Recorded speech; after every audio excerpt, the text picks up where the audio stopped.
good to see folks here. This is a fireside chat, so we're going to chat to each other. I wonder if you'd start us off, Diane, and share what about the intersection of your community work and your work as a writer.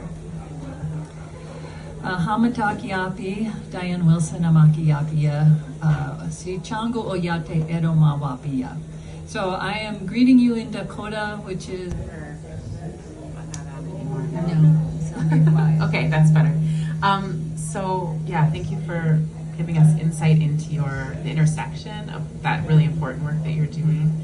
I started out in the world thinking I would work in policy or politics. I worked for Senator Wellstone in Minnesota up until his passing. I was on his team, and it sort of set me into an identity crisis of who am I? What am I going to do? Do I like politics if I'm not working for Paul Wellstone?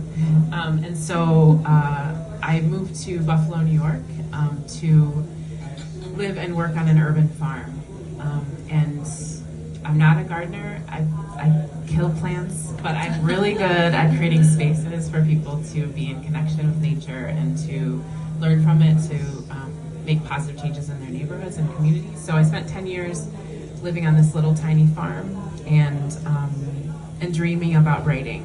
And I knew that I needed to come home in order to write. So I moved back from New York to Minnesota and used the MFA program as an excuse to get home.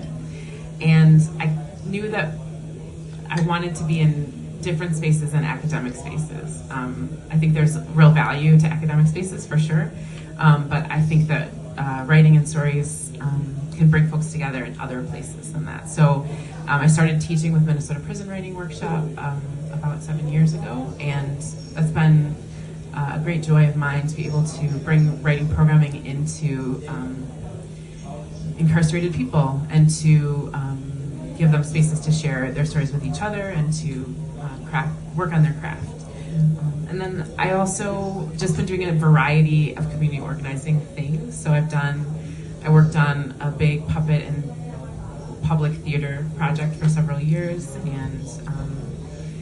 and then during the uprising and following George Floyd's murder, I was invited to be part of this opportunity to take over this piece of land, to steward a retreat center in central Minnesota.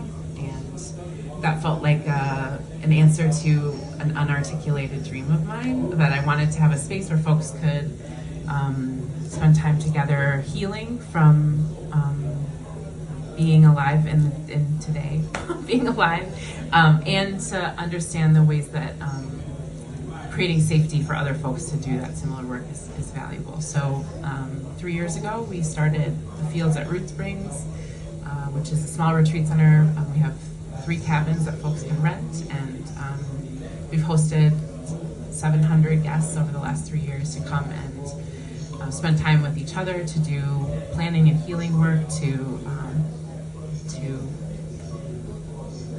retreat and have respite. So I think that this book project, A Darker Wilderness, it really is doing similar work in the world. It is thinking about healing at its heart. So each of the essays in the collection are in conversation with an archival object, which is illustrative of the ways in which Black folks have been in relationship to nature since before America was America. And despite the fact that the United States has put in many pieces of policy, many practices that have aimed to further Black people from nature.